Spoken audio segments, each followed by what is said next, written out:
glad to be back again. So before I start, I'm just going to give a brief description of when I first found out about the start of the Second Intifada. So I don't know if people in this room know Bruce Harding. He's an Army trucker. He was the commanding officer of the UN Logistics Battalion on the Golan Heights. He had just landed in Toronto for his 3 weeks vacation with his then fiancée, and they had just stepped into their hotel room, and his phone rang, because he told me before he left that if there was any problems, to call him. Don't hesitate to call him. So before I did anything, I called him. So immediately before that, Larry Bloom, the Israeli liaison officer, he was a New York City Jew who spoke perfect English. I think he had to learn, to speak the language in Israel. And, he was great. So it's Saturday, the gates were open, and I'm walking to lunch, and I see Larry Bloom driving in. He gets out of his car and came over to me, and I said, "Larry, what are you doing here? It's a Sabbath day." And he says, "Let's go to your office." And I knew this wasn't good news. So, despite the failure of the recent Intifada of the intelligence, he gave me a very detailed briefing of what was actually happening and where. And I thought, this just happened hours ago, and he's here briefing me? Very impressive. So the next thing I did was I called Bruce Harding. He just arrived at the hotel, in his hotel room, and the phone rang, and his fiancée said, "Bruce, don't answer it." And he said, "I can't. I have to answer the phone. There's only one person in the world that knows where I am, and he's not going to call me for nothing." So he answered it. And by the way, she hated me for forever. And so I told him what was going on. He says, "Okay, I'll get on the next plane back." And I said, "No, you're not. We have an outstanding RSM. I'm here. We have got some very capable young officers working here. We're going to manage it." And then, so that's fine. He finally agreed to that. Next one was in his office, in the commander's office, there was a special phone that we could call NDHQ. Took the book out to see how to use that. And I called the operations center at National Defense Headquarters. A young captain, infantry captain, answered the phone. I told him what had happened. I think he was having a heart attack because, it's like the Maytag repairman. Nothing ever happens until something happens. And 10 minutes later, I got a call back from, as we'd say in the military, an adult. Wanted more details. And, I was very impressed by how NDHQ really did a great job of managing and following up and that sort of thing. So that's just an introduction. So when we look at, the first Intifada and then the second Intifada, there's a lot of death and destruction in the region. And what this illustrated to me was, they're in this cycle of violence, and they're not able to get out of that. This is about September 2000 to February in 2025. What we didn't really anticipate, we can look back. This really kind of set the conditions for the relationship from the Second Intifada forward, that in some respects were unresolved. And you can see in the slide, there was a considerable amount of death resulting from that. And what is interesting is, and as we see today even, there's violent resistance and then there's nonviolent resistance. So Larry Bloom, the Israeli liaison officer, explained to me, their reaction. And he said, Ross, we've got 3 generations. The generation that left during the Holocaust and came to Israel as a safe haven.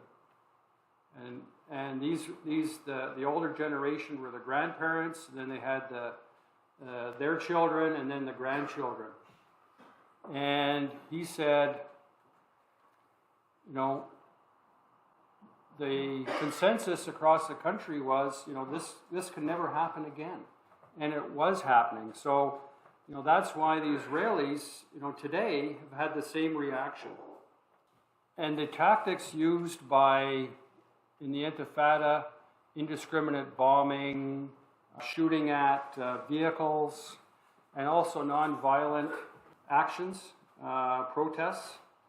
But then the Israelis would, if there's someone that they caught that was putting in bombs, roadside bombs, and that sort of thing, they would come and they would blow the house up as punishment. So, that just brought more and more anger in what they were doing. And, if you want a country that can build you a great wall, pick the Israelis, because you'll see a picture later on, of a more recent, massive wall as a barrier. But that doesn't really help with the coming to some kind of working together. And here's a picture of the wall right along here, more recent wall. And so you've got that there as their perceived perspective. The other thing is that the country is located in a historical geographic crossroads between different continents, Asia, Africa, and Europe. I'm a visual person, and so I have a few maps here to show, to illustrate, give you several different perspectives. This is the state of Israel, in the light. You've got the green part, there is the West Bank, and then here's a different perspective. Where is the Arab population and where is the Jewish population? And you can see that's fairly mixed. It's very interesting that I drove down to Eilat down here at the bottom, and when you drive up towards Jerusalem, you go through some desert, and so it's very different. In here, you can see the West Bank, and I want to point out that all these little houses, or whatever you want to call them, they're settlements. So here you have the West Bank, and throughout the territory that in the West Bank, it's largely populated by the Arabs. And but the Jewish state has built places within that. So how do you come to a settlement when you've got peoples, the Israelis and the Palestinians, going to settle in any future conflicts, or settle to divide the lands between the different countries? I've given a bigger picture here, so you can see not just Israel and the Palestinian territories. They're in a tough neighborhood. We've got Lebanon, and when I was in the Golan Heights, we get rockets going over the camp on a regular basis to northern Israel, and they had to worry about Jordan keeping the local ethnic Palestinians, from disrupting their country and then going over. And then you go down further and you get to the West Bank, which, that goes down. So it's, and where several of us have lived is on the Golan Heights. And if you've ever read the book Heights of Courage, famous book by one of the commanders, you know, at the bottom of the Sea of Galilee, there's a bunch of switchbacks that go up, and it's in, you know, the Golan Heights is here, and it's got disputed area. So Syria claims that, but you know, in the previous war, where the Israelis had to fight their way up to the Golan Heights to push the other countries back, it's a challenge.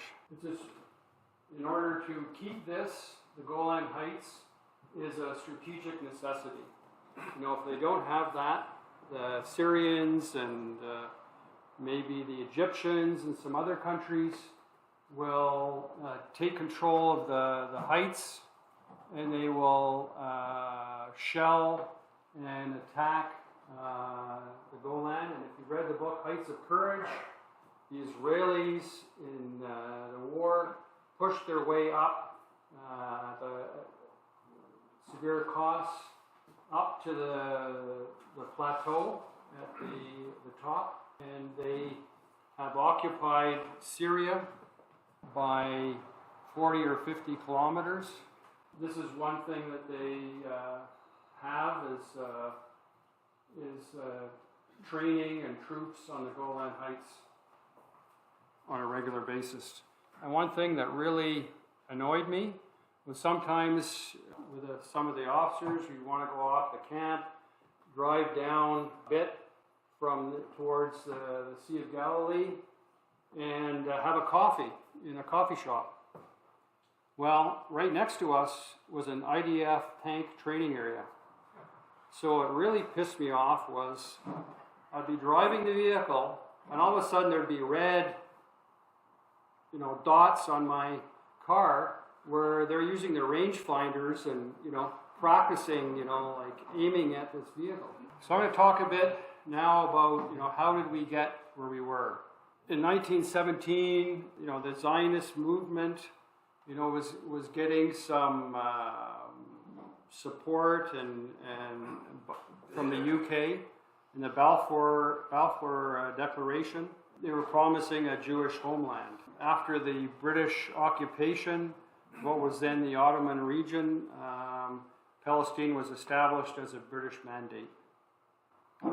Then the Jewish population started increasing as Jews were moving towards there, and that disrupted the lives and the territories of the Arabs that were living there. It led to an Arab revolt. The United Nations had a plan to deal with it. Then later in 1967, the Six-Day War happened.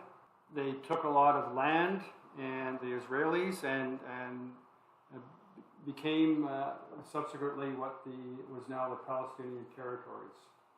And it's viewed as right now the longest military occupation in modern history.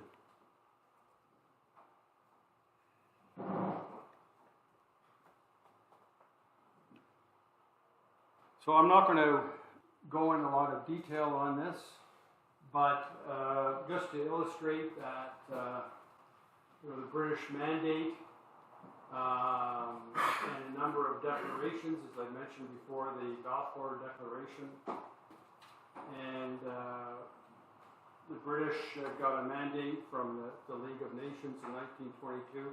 So this was, you know, the start in the process of shaping what we are today. I look at, you know, now the first Intifada. So they've got an established state. The Palestinian populations weren't happy, so termed it the first Intifada.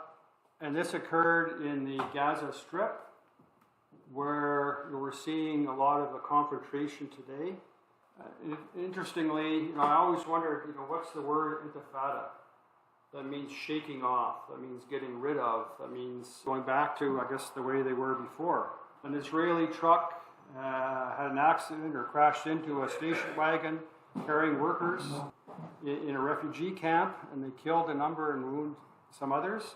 And this started retaliations by the Palestinians at the Jabalia refugee district. An Israeli armed patrol car fired on attackers, killed a minor and wounded a number of others, and that then escalated the conflict. Can you give us a date for that, please? Sure. Oh, 2001. 2001? 87. Yeah. So the first Intifada. So the Stone Intifada, and this is when they would attack or the IDF soldiers, Israeli civilians, by throwing stones. They didn't have necessarily a lot of weapons or those sorts of things to use, so they threw stones. And also had some successful protests, civil disobedience. They were not happy about being occupied by in the West Bank and Gaza Strip. And this was around the 20th century mark of the 1967 Arab-Israeli War. So eventually this led to the Oslo Accords, Oslo I. It's signed on the lawn of the White House in 1993. And the Israel-Jordanian negotiations also occurred and led to a peace treaty. And they also had Israeli-Syrian negotiations when they came close to agreeing with the Syrians, but they weren't successful, and that's, from my perspective, unfortunate. Because what it's doing is it's got enemies, if you could call it that, in certain times with Israel that surround the country. So as I said before, this is the 20-year point in the first since the beginning of the conflicts. So now the Second Intifada, one that has been more familiar to us. I remember, and we talked about earlier this morning, the attack on the World Trade Center, but the Second Intifada was instigated by the actions of Ariel Sharon, who was a hero of the initial war in Israel for their state. One thing he did do was Ariel Sharon went to the Temple Mount. He went in the area of their holy mosque, and that stirred up the Muslims. So they felt that wasn't they shouldn't have done that. And then Fatah, a terrorist organization, was encouraged the violence, and it started simply with rock throwing, and it escalated from there to machine gun, mortar fire, and then we're getting into the suicide bombings by the various individuals, roadside ambushes of individuals, and others in retaliation by what the Palestinians referred to as settlers, the Israelis, against Palestinians. The problem is when you get in these situations, it's hard to de-escalate. Daily life. I really like this picture because it shows daily life. Schoolgirls walking to school, and then as if it's a daily walk, and then you've got IDF who have searching, the locals that are walking by or that sort of thing. So, I think that is a good description of, how, life is different. Those Jewish or Arab children? I think that they are Arab, but I'm not sure. Yes. I've already talked about the first day of the Second Intifada. Skip that one. I'm still amazed by the briefing I got, just after that started, later that day. The Israelis' intelligence is very good. As I mentioned, I called the secure line that we had to NDHQ Operations Center. They had a special encrypted phone that we used. I briefed the captain, it answered, and then got called back, answered the follow-on questions. The third call was to my wife in Ottawa, because I didn't want her to hear the news of what was happening. Called her and told her at the start, and then I went for lunch. You know, what else are you going to do? You got to eat, and you know, I've shown some maps here of previously on the Intifada. So, you know, we were kind of in a good geographical location. You know, we were up at the, you know, the top of Israel, the top of the Golan Heights. One segue, at the top of the Golan Heights, there's a Jewish settlement that is long-standing. And you know, I used to go to Damascus almost every Sunday. I would take junior officers on the camp. I would take some junior ranks to take them into Damascus, show them around, go to the souk to see Tablecloth Mike. That was the guy's name. He was a merchant that sold things and spoke English. He spoke French. He taught me Arab hospitality. You know, sit down. This is the way we work. You come in, we greet each other, you sit down, I say tea or cola, and then he said, and by the way, this cola is not made by Jews. And I was complete shock. I didn't know what to say, you know, because it was in a red can. And, you know, I thought, okay, you know, obviously there's a disconnect here with our cultures. You know, that was a normal day. I would go into the souk and around, and I took individuals there. I briefed that day as well, you know, all the junior ranks, because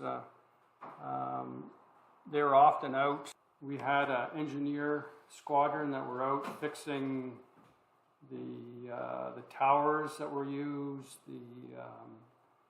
the wire fencing and so forth. Incredibly impressed by everybody, from the corporal to the MWO, who was always outstanding. You know, we had a very cohesive group of people. The Second Intifada.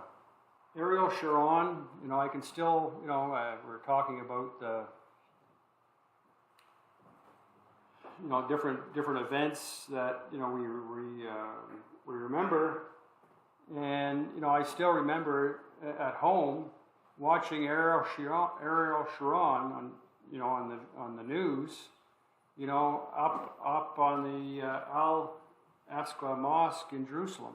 And it provoked a really angry reaction from the Muslim population, as this was viewed by them as the third most holiest site in Islam. You know, I walked around there, you know, before the Intifada had started with a friend of mine, and you know, I was expecting something very large, because we're North American. You know, we're a big country and lots of big, but it's relatively small. You know, this unarmed struggle became an illustration of the discontent in the Palestinians in the self-ruled territories who become resentful because of lack of economic developments, for one, and from things promised in the Oslo Accords. Now we're seeing, you know, increased violence, increased injuries, deaths among civilians, combatants. As we see today, the IDF, you know, is engaged in, you know, gunfights.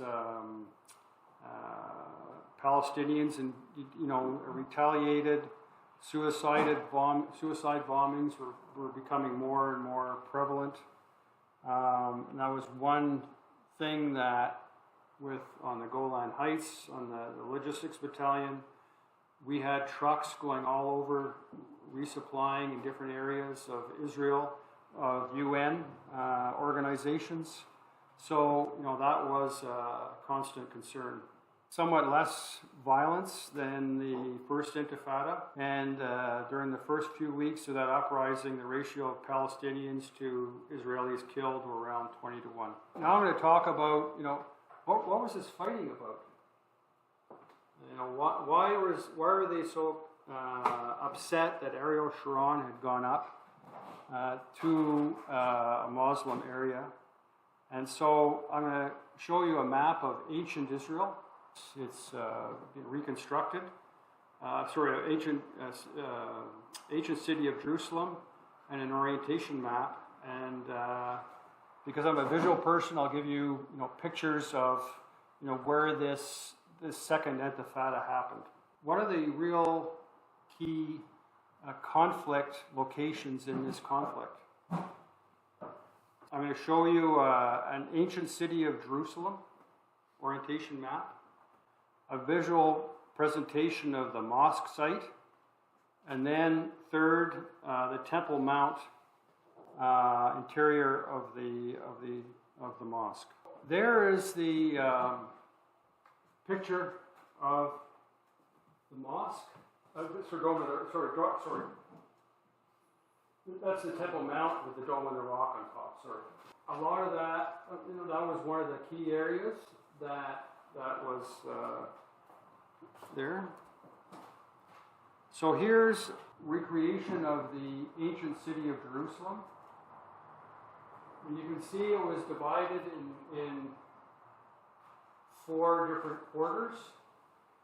You've got the Christian quarter over there,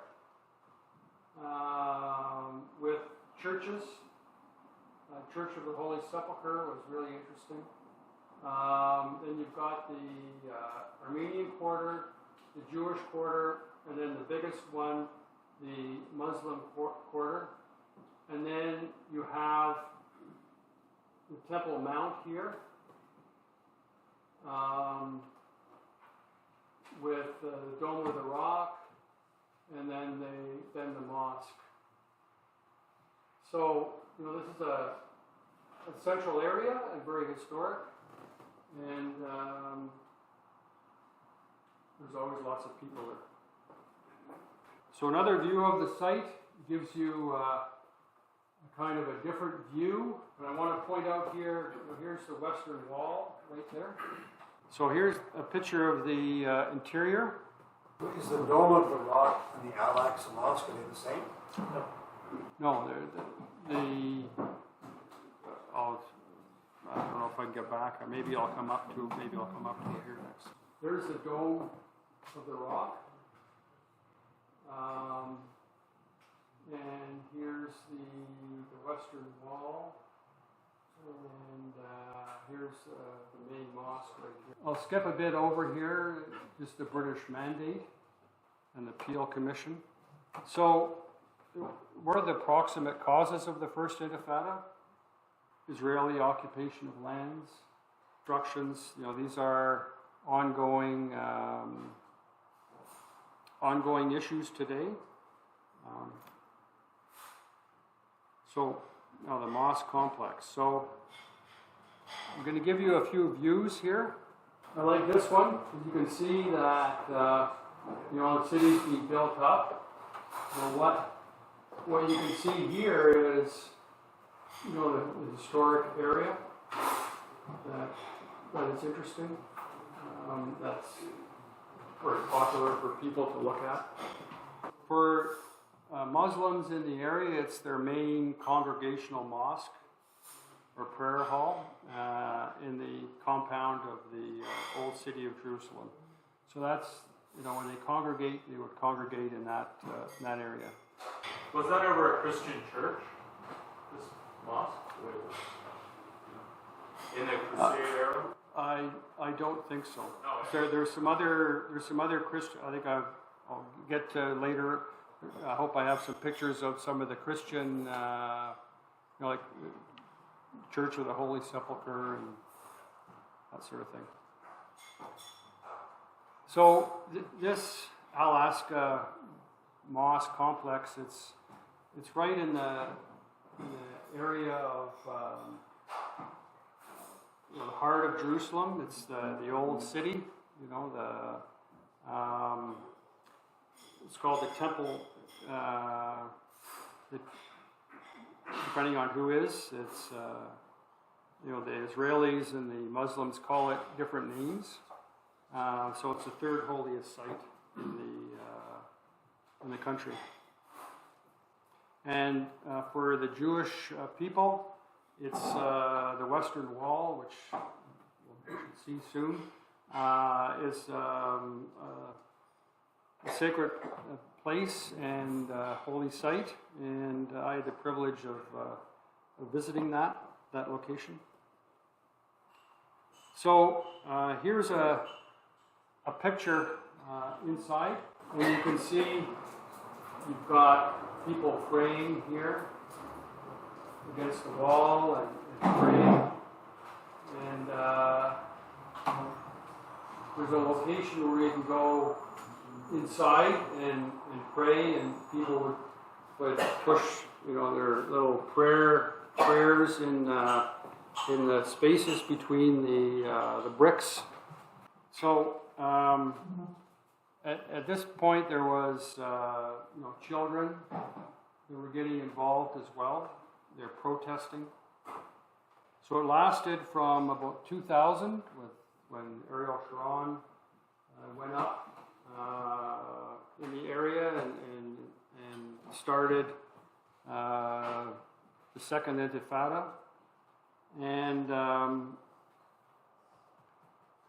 that's a time when Israel, in their defense, implemented large-scale and often continuous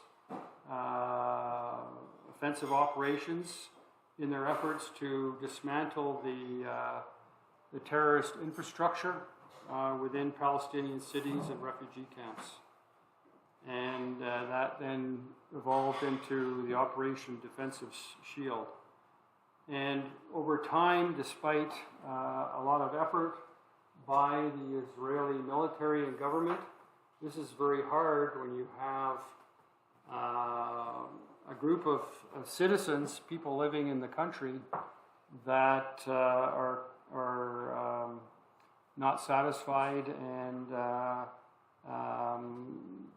take to violence to try and achieve their aims. Once we get to the Second Intifada, it's becoming around a century that this has been going on, and over that period, we've witnessed conflicts, upheaval, sometimes very brief and tentative peace. Amongst all that period, both the First and Second Intifadas captured global attention. So, again now, if it can be considered as the Third Intifada, that again has got the attention of the world. One of the key issues, within the Palestinian community is, like in any community, there's a difference of opinion. Some people support, the approach that they have traditionally taken. Others don't. They want to be more, let's engage in some peace. Unfortunately, the rise of terrorist groups like Hamas, they challenged the dominance of the PLO and Fatah, and that brought increasing political fragmentation. So within that community, they didn't really have, any kind of consensus that they could bring forward as a people, as an organization. The economic toll was really serious within their communities. And when you watch the TV today, or in these days, you see something similar happening in that area of the Israelis, being attacked by different groups in the West Bank and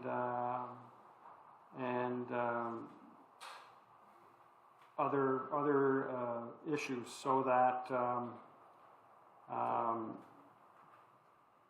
economic production and economic activity was reduced, and people were having trouble having enough money to live.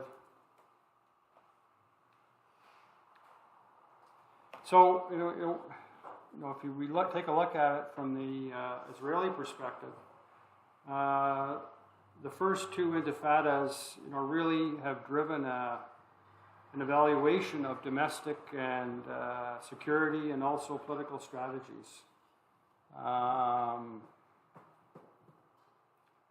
It's hard to get a consensus overall in Israel at times, as the Israelis, as well as in other conflicts around the world, it's hard. How do you maintain control over a civilian population that doesn't really want you in their area? But the Second Intifada also brought, a sense of vulnerability among the Israelis, and that has influenced public opinion towards more stringent and more robust security measures, such as by the construction of the West Bank barrier, the big wall that I showed before. And also the peace camp declined, and Oslo process was a failure. So, what kind of legacy do we have from this? There were a transformative period, and not necessarily a good transformative period in the conflict. And what is still ongoing is, it's illustrated in this region. The politics have drastically changed in the current circumstances, but what's important to note, not the strategic calculations on either side. And it's unfortunately left a lasting imprint on several generations on both sides. And that legacy of continuous conflict makes it more and more difficult to come to some kind of eventual compromise if that ever happens. And the lessons learned from these initiatives, are illustrative of how hard it is to come to a lasting peace in that area. So, I'm not a historian, but the ending date of the Second Intifada, is disputed, as there was no Oslo Accord or no kind of agreement that happened at the end. However, generally it's perceived that the Second Intifada started somewhere between 2005 and 2007. So when we move forward to today, to 2014, the Second Intifada really entrenched the anger and tension within the region, making it a legacy which some have termed the Third Intifada, but I think that's a bit premature at this point. And so this violent legacy, now at 24 years after the start of the Palestinian Intifada, which has brought very little change overall to the region. So the current situation, in the upcoming months, and the recent past, there's wide-scale Israeli military operations, and they're continuing to expand settlements in the West Bank, and it's going to further weaken the Palestinian Authority and put the territory at an even greater risk of further uprisings and conflicts. So this has a danger of spilling into Israel and some of the neighbors, Arab neighbors, countries, due to the increasing lack of diplomatic isolation in Israel by some nations in the region.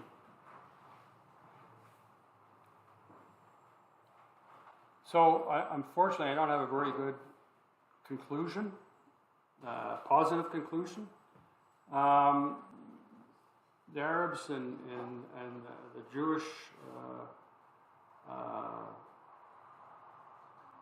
people have been fighting over territory in what in many religions called the Holy Land for multiple generations.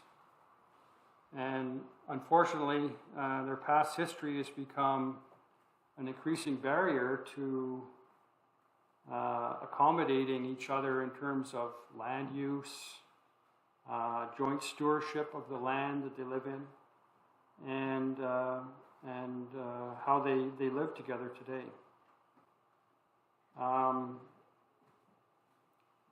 The government of Israel has been working at diversifying intergovernmental relations with countries like Saudi Arabia and Egypt, which I think is positive. So when I'll go back to Larry Bloom, the Israeli Defense Force liaison officer, and I'll repeat again, every UNDOF military officer comes to their job wanting to like Israel, but end up not liking citizens, but let me explain why. And then he explained that most of the grandparents had come to Israel after the Holocaust. This was back in the 1980s, we were talking. And with all the horrors, death, and destruction that they have witnessed in Eastern Europe, and that generation has vowed never again, and to date, when attacked by surrounding countries, they react as if their national state is under threat, as it has been several times. And he was right then, and I think that is a common perspective in Israel today. So that concludes my presentation, and to keep Scott happy, I've got a picture of an infantry here on the Golan Heights. So, are there any questions? Any comments? Anything? Sure, I've got a question. To what extent was treaty orders there was some issues with the Jordan and access to water and so on? Can you comment on that? When I was in Israel on the Golan Heights, that was, I used to read the Jerusalem Post and those types of things to keep up on local happenings. And in the Sea of Galilee, there was poles, or whatever you want to call them, at different places in the Sea of Galilee, so they could measure, what the height of the water was, because that is a key source of water for Israel and for the Palestinian areas. So I would say with global warming, with conflict, that is really a key issue.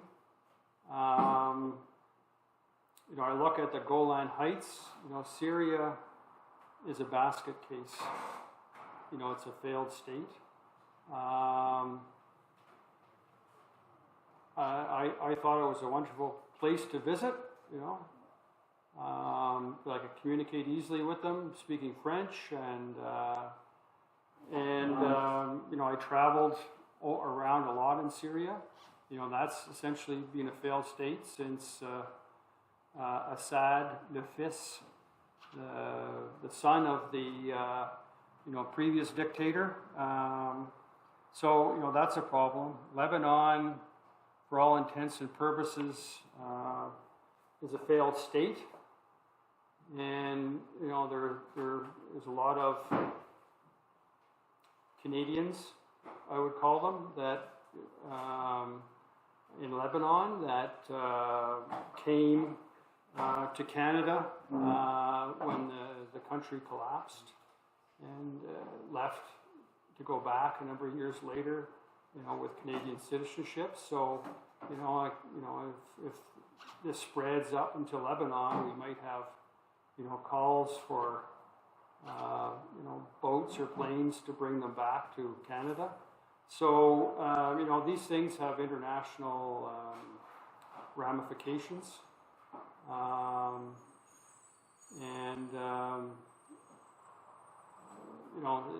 The U.S. will be called to help support Israel in some kinds of another, whether they do or not, I don't know.